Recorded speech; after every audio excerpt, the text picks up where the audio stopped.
Okay, good morning, everyone, and thank you very much for joining us. We have a very special guest. I think you might be our first international, no, we had Young Girl. Okay, so you're our second international speaker. But nevertheless, we're very happy to have you here with us. I'm very happy to introduce Maria Vassilakou from the city of Vienna, and specifically the former deputy mayor. And of course, we're going to talk about housing, innovation in housing, and how, you did it in Vienna. So we're going to have, for the audience, we're going to have part of a presentation followed by Q&A. So please feel free to type your questions in the chat box. Maria, please take it from here. Thank you. So good morning, everybody. As you can see, in the part of the world where I am, it's already getting evening. And thank you for the invitation to share with you Vienna's experience. And without further ado, let me share my screen and get us started. So what I will be sharing with you today is first the model of social housing in Vienna. So the basics, how it is organized, how it works, how it's financed, who has access. And then we will move on and deep dive a little bit into its role within the urban development and the history of the city. So let's start with this image from Vienna. As you can see, the city is very diverse in typology. I love this picture because it proves that we even have wine production within our own borders. And by the way, excellent wine. And well, you may have heard already that Vienna is regularly ranked as the world's #1 in livability, according to Mercer, example given for more than 10 years in a row now, and according to Economist's livability ranking, again, 2022. So what I'm regularly asked is, how do you actually really make it? How did you do this in Vienna? And also, how did you manage to stay at the top for so long? So my central claim is that our social housing model may be one of the main reasons why. And I will leave it up to you to judge if I'm right or not by the end of this keynote. Now, Vienna is a rapidly growing city and a very diverse city. It is growing at a pace of approximately 20 to 25,000 persons per year. So it is actually together with Berlin, the two fastest growing cities in the German-speaking area. This makes the city, by the way, younger with each and every year. And I always say 20,000 people are 20,000 new opportunities for a city. But at the same time, this means that we need to build a small Austrian town within our borders each and every year. Now, Vienna is in a very privileged position of looking back at 100 years tradition and history of public housing, because it was indeed in the beginning of the 20s of the 20th century that the mayor and his team back then decided to embark in the world's unprecedented and most ambitious public housing program. Well, back then, Vienna was facing a huge housing crisis with people even sharing beds. So that was the background. So what they put up has been extremely impressive, not only in terms of numbers, but also in terms of quality. And I have chosen this image to share with you because I think that lets you see the architectural quality that we're speaking about, but also the quality in terms of urban design. What they did back then was not to just build housing units, they built entire urban quarters. So what you could find within these buildings was everything you needed for everyday life. So schools, kindergartens, libraries, just to give you examples, rooms for community meetings, vast, expansive green spaces, and even swimming pools at ground level. So these are elements that have influenced a lot Vienna's thinking of social housing, not as something that has to be created cheap and easy and quickly for the poor, but something that is there to provide everybody with the highest life quality. And you will see later how this has been translated into what we do today. So again, this is just another example of these very, very early public housing projects. If you look into where we stand today, 62% of the Viennese already live in public or social housing units. The city invests more than 500 million per year for housing. And the city has also developed a decades long active land policy. Just to give you a brief impression of the basic figures, in Vienna, we have statistically very little ownership. So you can see that only 25% are condominiums. So if you count together all rented flats, you will see that again, more than 60% are living either in public housing units or in social housing units. And at this point, I should explain the difference.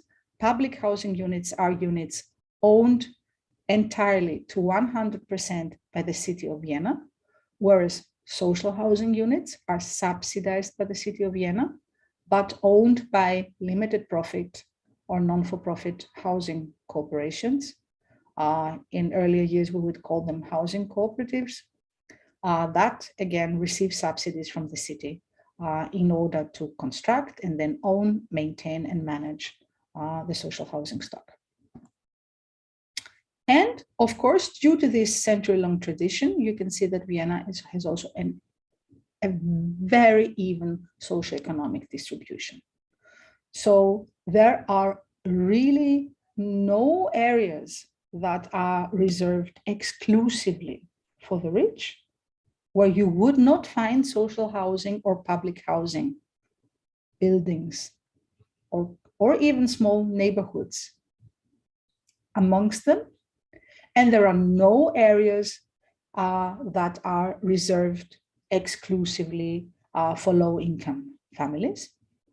On the contrary, if you look a little bit more precisely into where people of relatively low income live, you will see that they live in really central parts of the city, not the very center, but relatively central parts of the city due to historical reasons, which means that as opposed to example given Paris or other European cities that now have the problem that they have the low income families and migrants concentrated way out of the city, and having long ways to access opportunities, jobs, schools, whatever. Vienna has the opposite situation, which I think is a huge privilege.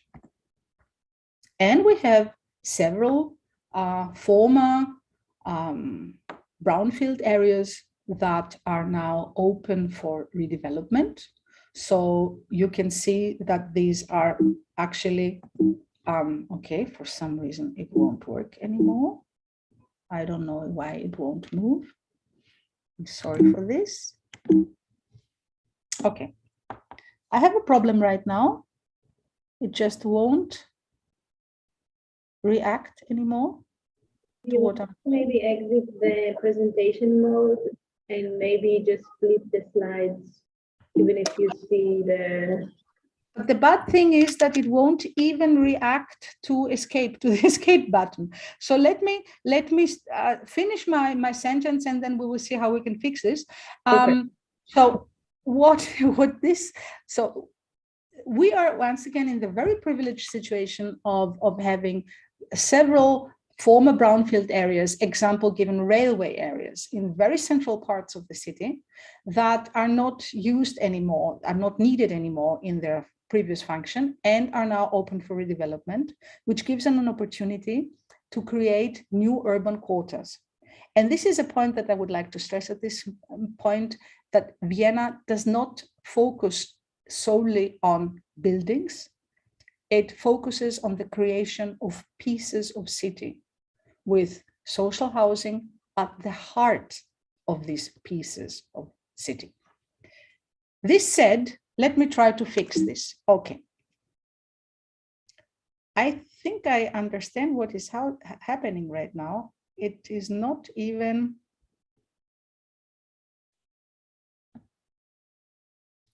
Okay, I think I have a major glitch here. So I may have to exit and enter again. I'm very sorry for this. No problem. I don't even have a mouse anymore. Nothing that I could use. Nothing. So I can try and kick you out. Should I do that? yes, please kick me out.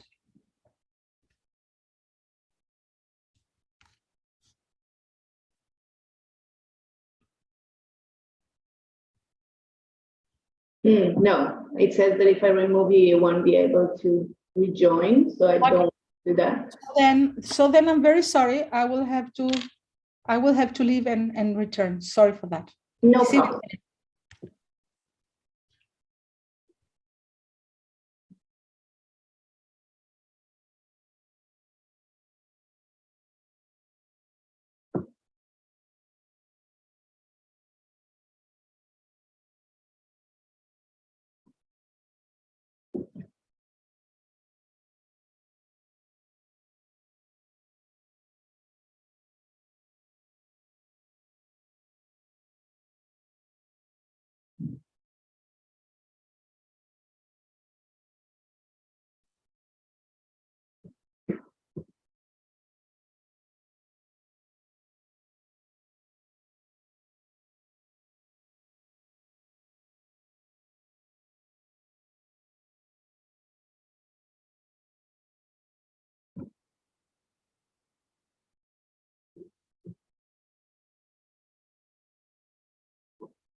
I can read the question. So the map with the different colors and the location of different kinds of housing.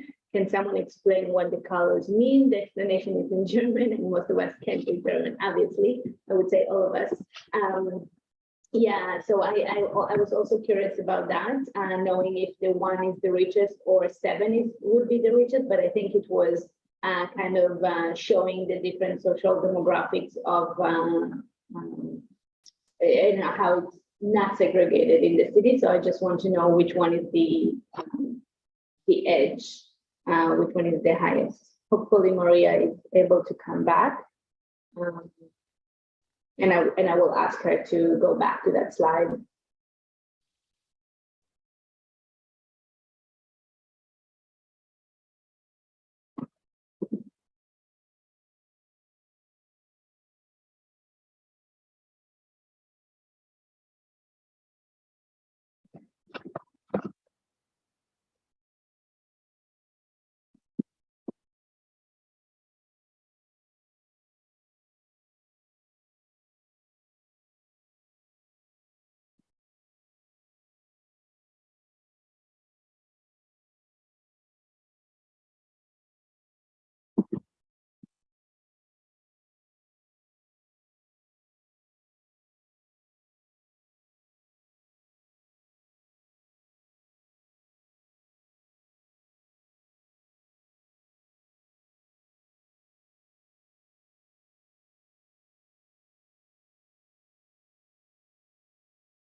So it took a while, but I'm back.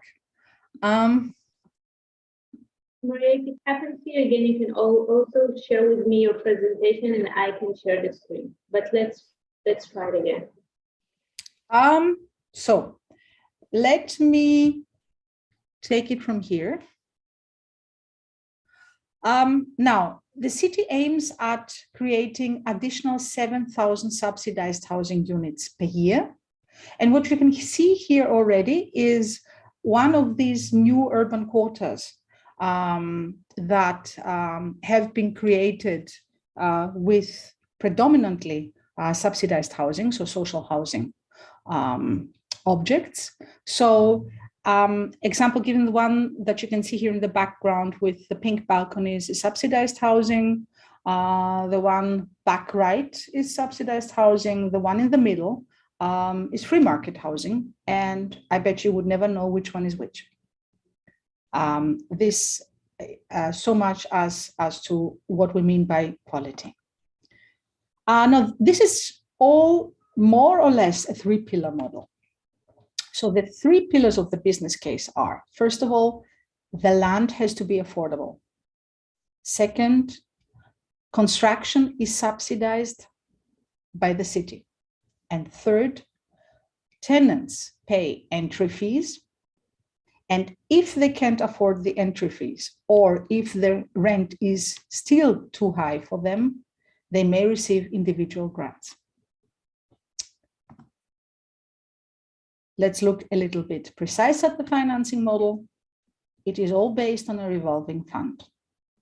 So 1% tax on the income of employees is collected by the national government and allocated to federal states and is being spent annually on subsidized housing, on subsidies. There may be years where Vienna will add to the revenue from this tax from its budget. And then there are also revolving means. What I mean by this, I have been mentioning subsidies all the time, construction subsidies, but construction subsidies are basically returnable loans, low interest loans to non-for-profit corporations that have 25 to 30 years to repay them.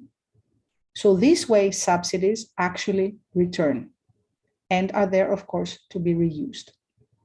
Plus, as mentioned already, individual grants for tenants. Now, Vienna has also a very active land policy. To browse through very quickly, the latest decision taken by the City Council is that 2/3 of all developments that exceed 150 residential units have to be social housing, have to be subsidized housing units. Developers can, of course, negotiate with the city, and if there is added value to the common good due to other things that they may decide to contribute, example given, build schools, build parks, this may be reduced to 50% plus one unit, but never below 50%. So we actually look into the social mix of the entire area and sometimes even within one and the same building. So it's never entirely subsidized housing. It has to be free market housing integrated as well. And then, of course, we want a mix in terms of uses, which then means shops at ground level, offices, kindergartens, again. So look into everything you need for everyday life that has to be within the new urban quarter. And then there's also indirect land value capture in terms of additional, again, contributions on behalf of developers. And then the city has also looked very actively into providing affordable land for subsidized construction. So we use land historically owned by the city, example given former hospital areas or former airfields that are not needed anymore and are open for reconstruction. Then the land historically buys land at affordable prices and then later changes the land uses, does the upzoning, and sells it or leases it to non-for-profit developers. Then the non-profit housing corporations also have land reserves. And then we have several, as already mentioned, brownfields owned predominantly by national government agencies that are also open for transformation. So this is the basics of the budget. Again, it's more than 500, and the city has given itself the target that it should be approximately 540 million per year. 7,000 units to be subsidized. This is approximately 40 to 45,000 euro subsidy per unit. And as you can see, 267 go into new housing construction, 164 that was back in 2017 into subsidized renovation. And then we have the individual grants. I should say that these numbers, of course, differ slightly from year to year, but it's basically the same category. So I think that now we reach a very important point, and that is that social housing in Vienna targets actually middle class, middle income households. You can see here the income limits so that you can still qualify for subsidized housing. And believe me, they correspond to approximately 200% of median income of a Viennese household. So this actually shows that it targets middle class and even well-off middle class. Again, it is important to know that families with lower incomes can receive individual subsidies so that they can also afford to be there. And here are very briefly the different schemes. For the sake of being brief, I will not go into this in detail. It just shows you that the loan per square meter that has to be returned may vary from 500 to 700, in the meantime to 1,000 euro per square meter. And additional subsidy may be also added to this. The difference between the schemes is that the entry fee for tenants varies according to the scheme, and of course, sometimes also the size of the unit. And you can see the monthly rents that this result to. So this varies from 7.5 euro per square meter and will go up to 8, perhaps 9 euro per square meter. So it is highly affordable. And you can also see the individual contribution of the tenants. It may start as high as 500 euro per square meter, which is quite a sum, but then it can go down to 70, 60, or even 0. So again, the different schemes allow for grants so that people who cannot afford the entry fees may be supported for the entry fees, and they may even supported for the monthly rent. And then there are 3 basic models. One is subsidized rents. The second one is subsidized ownership. And the third and most innovative model is collaborative housing models, which are also subsidized ownership models, but the tenants have planned the objects themselves. Oh, and what I should like to also point out at this point is that what I find most interesting in all of these models are models of subsidized ownership where people actually do not own a flat, being able to sell it and perhaps speculate with it in future. They own shares corresponding to the size of their flat, which makes it 100% safe that these buildings and these units will never enter the free market in terms of speculation. There is a highly complex governance that goes with it, with different agencies created by the city. But basic is to know that there is the Fund for Housing and Urban Renewal. This is the fund that actually manages the land policy, and at the same time, it is the fund that manages all subsidies So it is at the heart of everything. And then we have the limited profit housing construction associations or corporations. And I think that these are the two basic pillars of the governance model. How do we arrive at high quality? Well, we have given ourselves targets. We say we want social housing to be diverse in architecture, ecological, cost efficient, and participatory. And we do this by housing developer competitions that basically work this way, that housing developers will choose their teams of architects and will compete for one piece of land, for one land parcel against each other. And you can see that the criteria are social sustainability,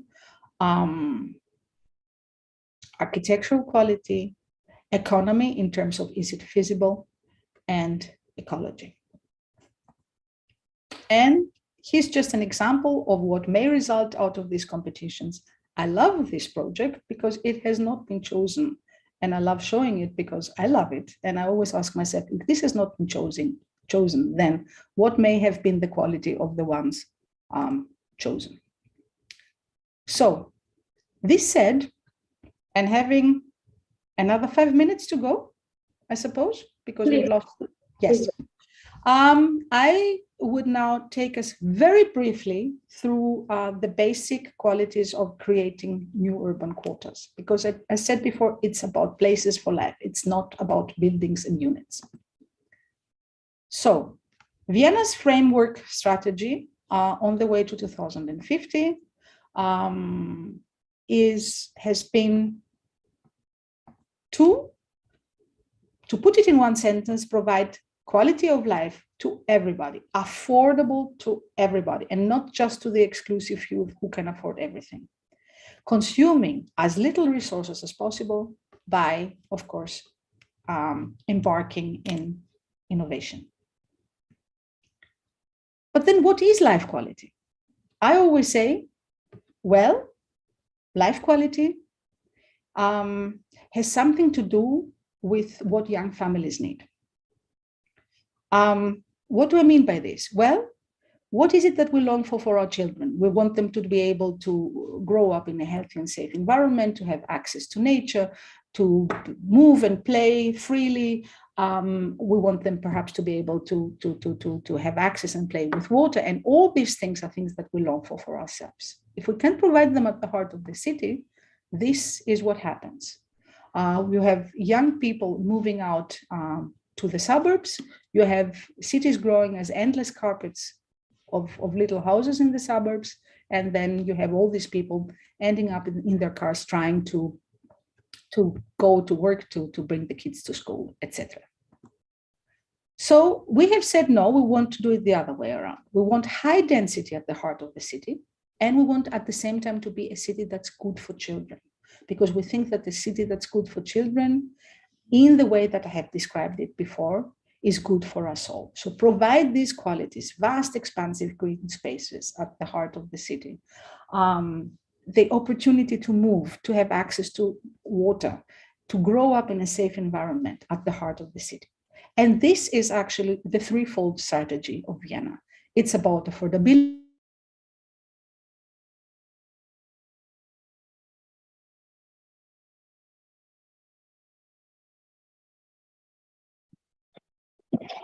Maria, you froze a little bit.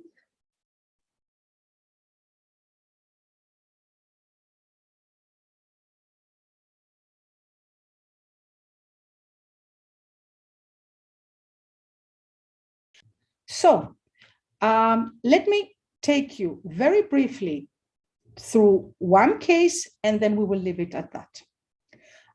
This is the former Northern Railway Station that is being right now transformed into a new urban quarter. And where the yellow arrow points is the part that has already been built, and where I have shared images of it already with you. You may be able to recognize the building with the pink balconies. It's about vast green spaces. So the philosophy is always vast, accessible green spaces in the middle, high density, even verticality at the edges, and allowing for diverse uses. It's about focus on traffic calming, walking and cycling, collective parking at the edges, shared space organization, so you may be able to drive towards your front door very slowly and carefully to unload something, but then you have to drive away and use one of the collective parkings, again, at the edges of the quarter. And public transport, high-level public transport access. The social mix and the mixed uses I have already explained. It is about working and living. So no pajama cities where people just go to sleep at night, no tie cities where people just work throughout the day and are dead with no life in the evening. Integrated mobility design. So again, high-level public transport access, example given, metro access, tram access, but also bike sharing, bicycle garages and lifts, car sharing within the buildings or within the area, even sometimes an annual public transport ticket as a welcome gift. And here you can see an example of how we actually may save money by not building underground garages under a subsidized housing building, and then use this money to create a swimming pool on the rooftop to give people exactly this life quality that I have been talking about. Then collaborative housing projects, always as community magnets within the area. These are the housing projects that have been designed by the tenants themselves. And we have found out that this always helps because you already have a group of very active people that will help to create a strong community straight from the beginning, providing space for community action. This is an example of farming, of urban farming. And then a community grant scheme, giving people the opportunity to create, to turn their own ideas as to how to improve small corners in the neighborhood and turn their ideas into reality. I think that we're running out of time, so I will leave it at that, and I will just jump to the end of my presentation and talk to you very briefly about the takeaways. I would say the takeaways are a lot about collaboration. It's about public plural partnerships. And what do I mean by this? It is private developers, non-for-profit developers, limited profit developers, and community that you bring together to create something new. It's about multi-stakeholder engagement. It's about the governance, so creating management companies and agencies to look into, example given, how to manage subsidies, how to manage acquisition and leasing of land. And it's about collaborative planning and housing competitions. And if there is one thing that puts it all, let's say, in one slide, then in order to embark in this way, I think you need to take care of the fundamentals. And part of the fundamentals is to know who you're targeting. And I would suggest that targeting middle class is the best way to go forward. It's about operations, so a long-term approach, financing the PPPs. And then it's about momentum, where I personally believe that it is today about forging coalitions within the region, because in most cases, cities are too small to do it all by themselves. So you need the national government, you need the regional government, you need to work together towards mission orientation. And this said, thank you. Thank you very much. That was fascinating because I don't think there's a more different model than what we have here in Toronto, but not only about the, ownership or acquisition, but also, Toronto. Have you been to Toronto, Maria? Have you ever been here? Yes. Okay. I've been to Toronto. Yes. So probably and I would be interested in hearing your thoughts, but the urban fabric looks very, very different. Majority of, single family houses, just a house with a backyard and then the hyper density. So, even from your images, it's just a very, very different model, urban fabric and ownership. And so it was so interesting to see. There was one question from the audience about you had that slide when you said that there aren't like areas of the poor, as you call them. Yes. And it was, you had the different colors. Can you maybe pull that slide back if it's not too much?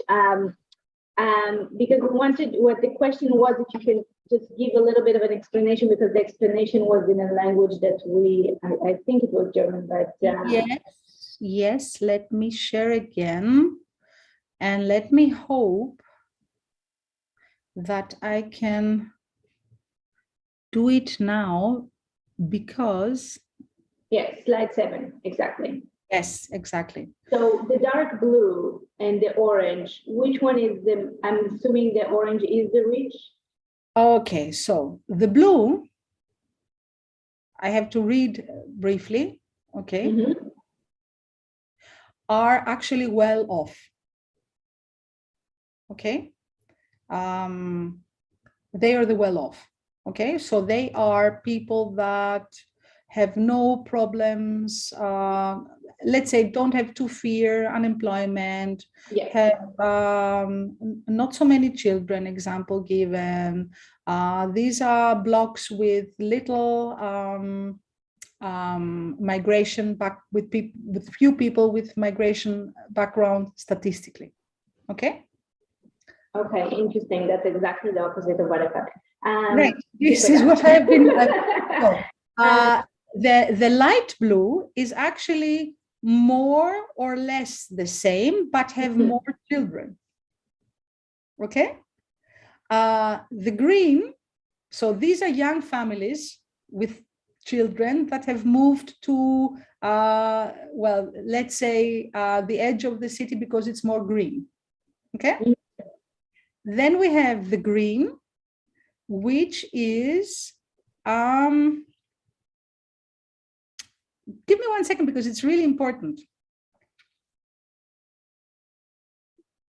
These are people who don't stay forever. So they fluctuate a little bit more, and you have a higher, statistically a higher degree of people with migration background amongst them, plus also traditionally more children.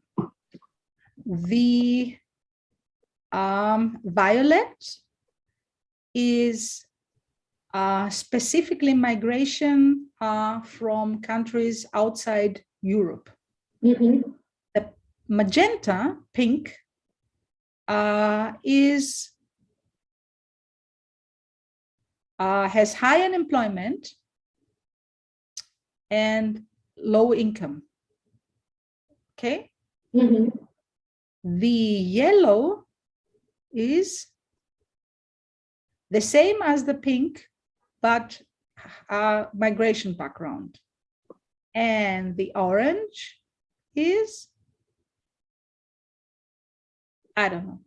I think it gives you an idea, okay? So as not to stay here forever. And you can suddenly see that you have everything. Look, you have yellow and orange here, but you have it here, you have it here, you have it here. You have green, okay? Which is middle class. And so you have it here, you have it here, you have it here, you have it here. There is nowhere, you look at this. This is an area of well-off people, and amidst it, okay, I suppose that this is, I would guess that this is a social, public housing, okay, neighborhood.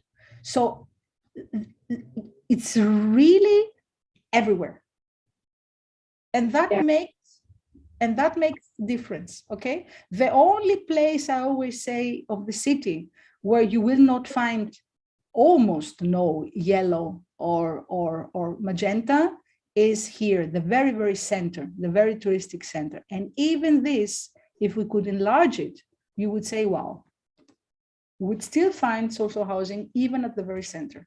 Yeah. We have more interesting questions. That's actually a very interesting question. Do you have,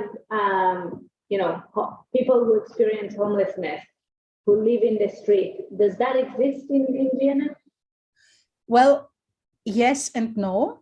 In terms of, we said we aim at zero homelessness. Mm-hmm. And we have enough beds for people to sleep. So there are enough quotas so that nobody has to sleep in the street in the winter.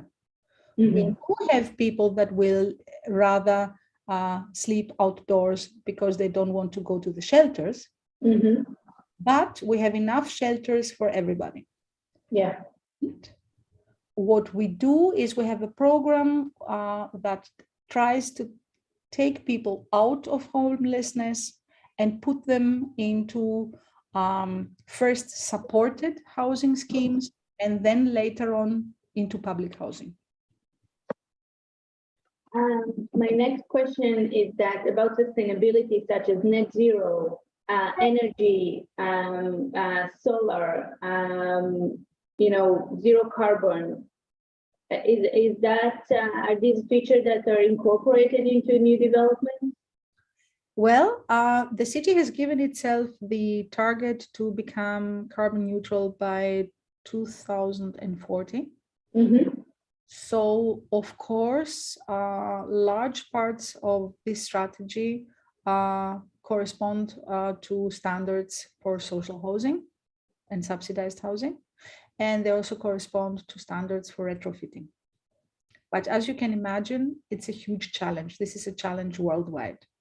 Let me say, though, that also in this case, Vienna is in a relatively privileged position because it has so little, statistically, of course, so little privately owned flats and so many larger buildings, right? Because subsidized housing is traditionally done not in small objects, but in larger objects, which then gives you the opportunity to retrofit much easier than it would be if it was, let's say, like in Greece, where you have 80% owner-occupied flats, and all have to agree and all have to be able to afford. So already 40% approximately of the housing stock of Vienna have been retrofitted, not towards carbon neutrality, but towards higher efficiency in the last decades. And thus makes it, let's say, relatively easier. Perhaps one last information, I think that the challenge Vienna is facing is that it is still highly dependent on gas. And I suppose that the current crisis may also prove as an opportunity to work more, how should I put it, towards a higher commitment to exiting gas dependency as quickly as possible. Guys, I know we have a couple more questions, but we are running out of time. Maria, I would like, that was absolutely fascinating. Thank you so much for, joining us. I know it's evening for you in Vienna. So I would like to thank you for taking the time and joining us. Next week, I have a webinar with Anna Vassilakou, the Deputy Mayor of Toronto, and that will be very exciting. Maria, have a wonderful evening, guys. Thank you much for joining us. Have a great rest of the day in Toronto and evening in Vienna.